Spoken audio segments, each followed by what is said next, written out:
Infertility is common, but we don't talk about it. One reason that we don't talk about it is that we don't know how to talk about infertility. Watch this video to learn how some comments that you think might be supportive are actually hurtful. And at the end of this video, you're going to know how to support your loved one with infertility. I'm Dr. Lora Shahine. I'm a double board certified OBGYN and reproductive endocrinologist, helping people build families for almost 20 years. And I went through my own struggles to build my family. I had infertility, I did IVF, and I've been on the receiving end of a lot of comments from loved ones, colleagues, friends that were trying to be supportive. I knew during the conversation that this person was trying to say things to make me feel better, but I often left the conversation feeling worse, feeling more alone. And I really struggled to figure out why. Like, I could logically say, I know they're trying to say things to make me feel better, but man, I just feel worse. I think one of the things that we don't realize, infertility is grief. Infertility is losing time. It's losing finances, it's losing expectations of a life or milestones of where you expected to be. Infertility is grief. But yet when you're trying to support someone with infertility, we don't have a playbook. Other types of grief, we've got a playbook. Someone dies, someone gets a cancer diagnosis, we know what to do. We can offer to make a meal. We can make a meal train, get neighbors, loved ones to help, provide food. We can send a card. We can say, oh my gosh, I'm so sorry. That sounds so tough. How can I help? We have a playbook. We have an understanding. We know what to do. With infertility, there is no playbook, and we're often left trying to make somebody feel better. And what we don't realize is often what we say can make them feel worse. In this video, we're going to go over 5 main types of comments, things that I've heard, things that my patients have shared with me, very specific examples of comments, but they really fit into 5 main categories. I'm going to explain why each category or type of comment within that category can make someone feel worse, and how it's really easy to think it's going to make someone feel better, but what it can really feel like on the receiving end. And at the end of this video, I'm going to give you tips on how to truly support your loved one with infertility. I'm going to help you realize what to say to someone with infertility after you've learned what not to say. If you follow me on other platforms like Instagram or TikTok, you know that I post about this a lot. I love using some trends and kind of teaching in a way of like, hey, if you say this, it's really going to make someone feel this way. And I get such a great response from those videos. It really resonates with a lot of people. This video is really for everyone. Infertility is so common. It impacts 1 in 8 couples that are trying to conceive. But this video is not just for people that are struggling with infertility. It's if you know somebody that's struggling with infertility. So I think if you are watching this because you want to truly care for your loved one, fantastic. You're going to learn a lot. And if you are struggling with infertility and you have people that you want to somehow help them help you, this would be a great video to share with them. I really want to hear from you. These topics honestly come from you. So make sure you comment here in the video on phrases that you've heard, comments that you've heard, anything that I've left out, anything that resonates with you, and then also any topics that you want me to cover. I get my ideas from what you're interested in learning, and this community has been absolutely fantastic. So the comments that we're talking about that people often use to support their loved ones with infertility and miscarriage fall into 5 categories. And they are, number 1, joking or humorous comments. Number 2, advice-giving comments. Number 3, comparison comments. Number 4, envious comments, which can actually be a little bit dismissive. And number 5, comments that actually shame the person with infertility or miscarriage.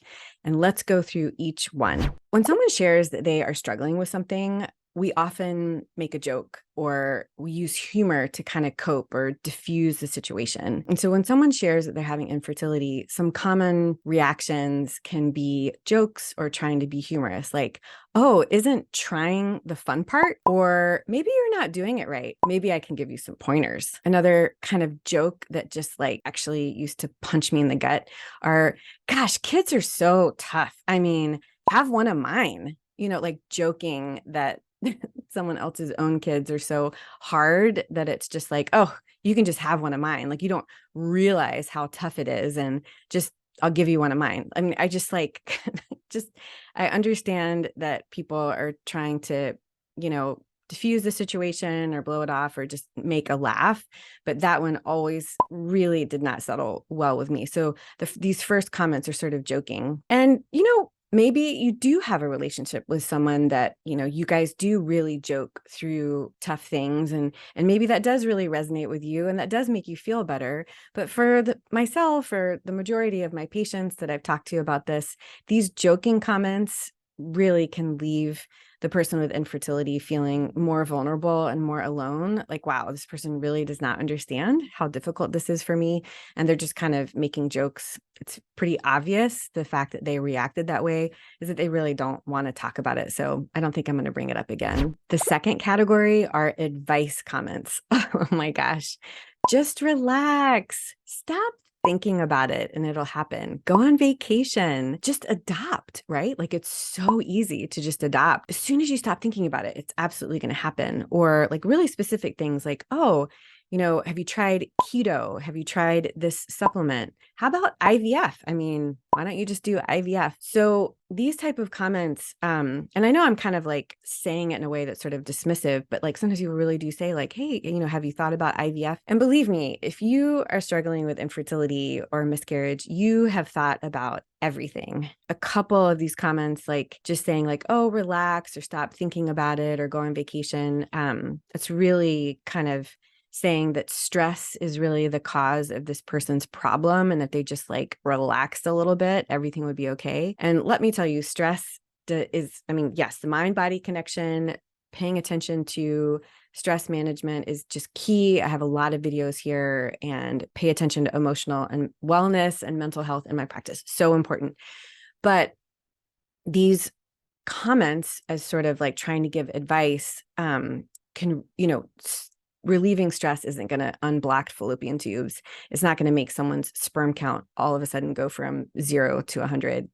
It's just, and then the comments where you're like actually really trying to give advice, like, hey, keto, or have you cut out gluten, or have you cut out dairy? I mean, I know that there is a lot of information on the internet, but I would just say leave the advice to your friend's medical team. It's different if your friend is asking you like, hey, what was your experience? Or I'm looking at these different things. What did your doctor say to you if you've happened to go through fertility? It's really different if someone is actually truly asking for advice. But if someone is sharing grief, sharing loss, they probably don't really want to get advice right then. They just want to share in an experience and get some human connection.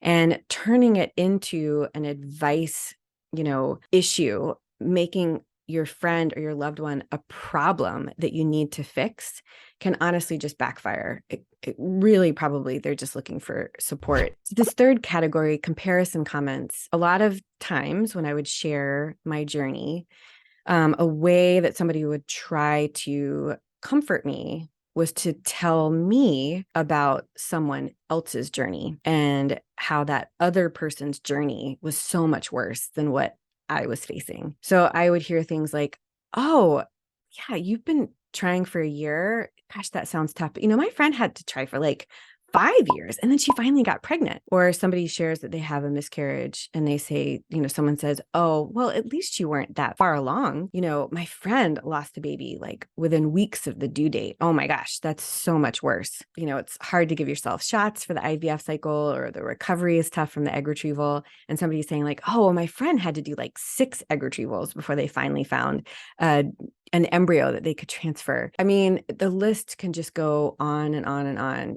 My cousin Sally's brother-in-law's neighbor who lives down the street, when they lived in Ohio, had 10 miscarriages before they actually had their rainbow baby. When you're the person that's hearing that, it can make that person think like, oh my gosh, am I going to have to go through 10 miscarriages before I have my baby? Am I going to have to do 6 retrievals? How can you not put yourself in the position of the person that you're being compared to? And in a way, it also dismisses the journey of your friend that just shared.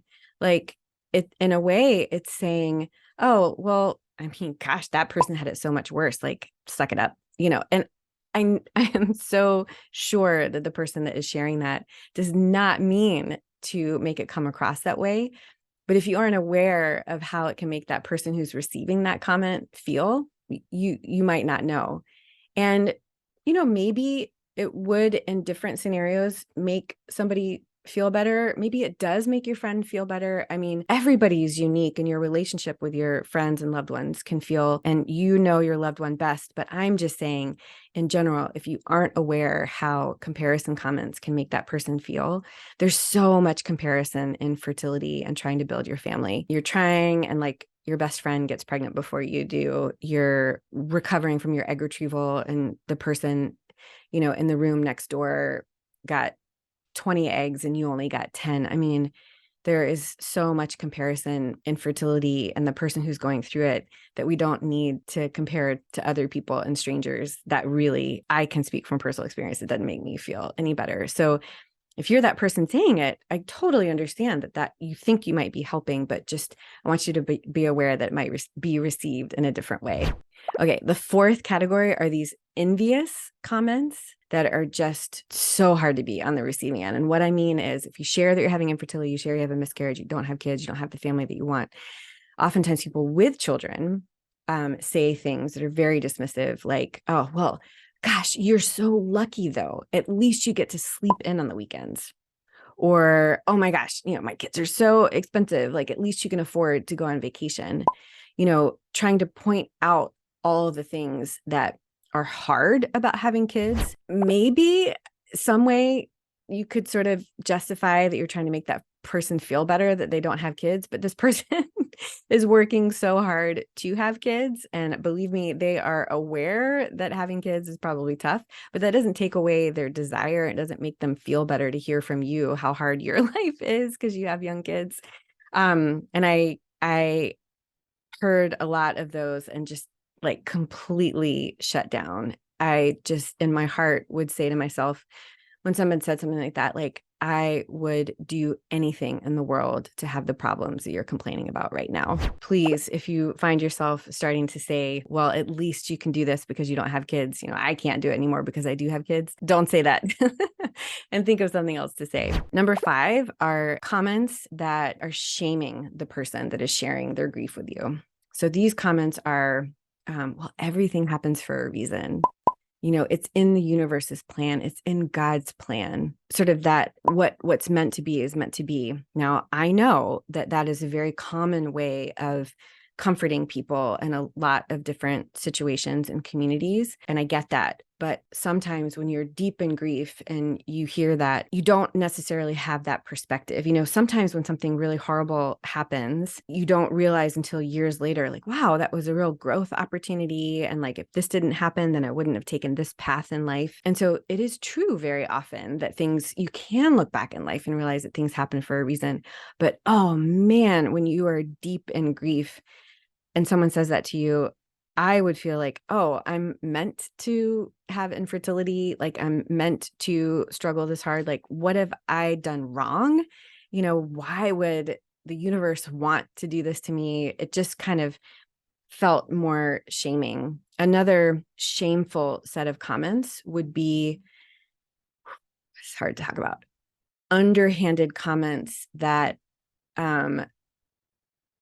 I was in that situation because of choices that I'd made in my life. Well, you did decide to be a doctor. Like, when you put your career first, like, this could happen.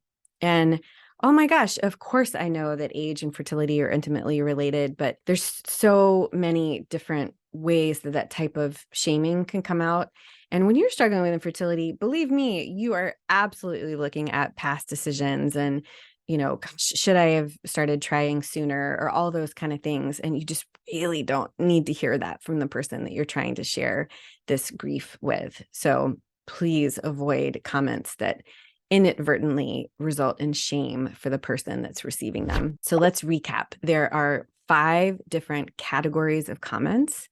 That once someone hears them, they can definitely be received in a negative way, even if that person is not trying to be hurtful. Joking comments, try harder, isn't trying the fun part, just sort of dismisses the grief that's being shared with you. Number 2, advice comments, just relax, just go on vacation, just try keto, just adopt. Basically, if you ever start saying the word just before you're trying to support someone with infertility, why don't you just stop there and really think about what you're about to say, and leave the advice for the medical team. Number 3, the comparison comments. So at least you weren't that far along when you had your loss. At least you didn't have to do this many egg retrievals. At least you've only been trying for a year.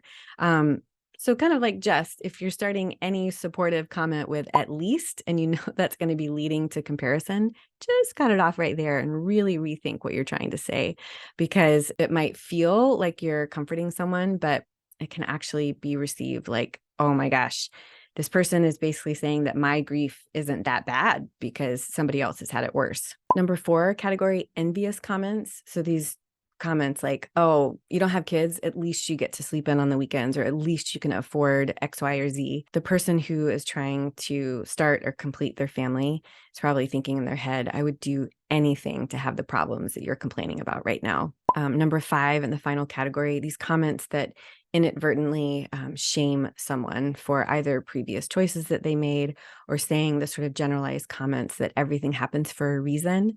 That might be comforting for someone. Everybody's an individual, but it could be received in a negative way. So what do we say to someone who is struggling with infertility or having loss? We've only really talked about what not to say, but how can you comfort your loved one? You know what? There might not be a playbook, but it's actually quite simple. Just support your friend. Just love that person. And something that you can say is very simple. I am so sorry. That sounds really tough. Let me know what support for me looks like to you. That is such a nuanced way of saying it. It's just recognizing their struggles. It's not judgmental. It's showing that you care, and it's allowing them to let you know what support looks like. That's it. That's all you have to say. You don't have to give advice. You don't have to fix your broken friend. You just have to love them. I hope this was helpful. Share this with someone that needs to hear this, whether it's your friend that's struggling with infertility and you're trying to navigate, like, why do I always feel worse when I share this? Share it with your loved ones that want to help and they've asked you, like, how can I help you? This message needs to get out there, because I think also sometimes people are so uncomfortable with how to help their friend or what to say that they often don't do anything at all. And that's not the right answer either. If someone shares this with you, that's really a vulnerable position. That person is putting themselves out there. They're asking for support. And although we talked about a lot of things that you can do wrong, if you just love them and support them, you can't go wrong. I hope this video was helpful. Like this video if you learned something, comment with questions that you have, subscribe to this channel so you don't miss my weekly video, and stick around for more learning.